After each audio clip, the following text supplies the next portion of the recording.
Japan میں تنہائی کی وبا، ہزاروں لوگ گھروں میں اکیلے مر رہے ہیں، لاشیں مہینوں بعد دریافت۔ ٹوکیو عالمی خبرنامہ۔ دنیا کی جدید ترین اور ترقی یافتہ قوموں میں شمار ہونے والا جاپان ایک خوفناک اور خاموش المیہ کا شکار ہے۔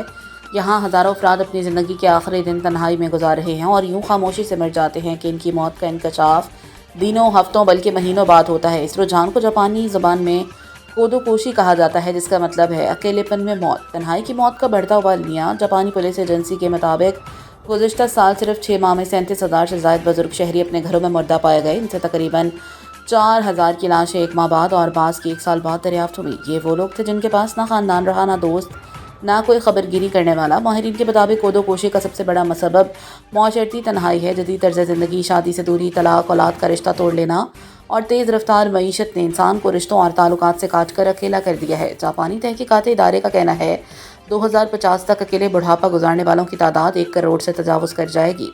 ایسے فلیٹوں میں جہاں یہ لوگ اکیلے مر جاتے ہیں، وہاں ہفتوں بعد برتنوں میں بوسیدہ کھانا، حشرات الارض اور تعفن زدہ لاشیں ملتی ہیں۔ پولیس کو تدفین کرنی پڑتی ہے کیونکہ کوئی رشتہ دار آتا ہی نہیں۔ یہ وہ انجام ہے جو کسی نہ کسی وقت جاپان کے ہزاروں شہریوں کا مقدر بنتا جا رہا ہے۔ حکومت اور سماجی تنظیمیں اس رجحان کو روکنے کے لیے مہمات چلا رہی ہیں۔ علم، ٹیکنالوجی اور معیشت میں دنیا کو پیچھے چھوڑنے والا جاپان ہمیں یہ بتا رہا ہے کہ خاندان، رشتے، محبت اور خدا سے تعلق ہی وہ نعمتیں ہیں جو انسان کی تنہائی کا علاج ہیں۔ جب یہ رشتے ٹوٹ جائیں تو ترقی اور دولت بھی انسان کو اکیلے مرنے سے نہیں بچا سکتی۔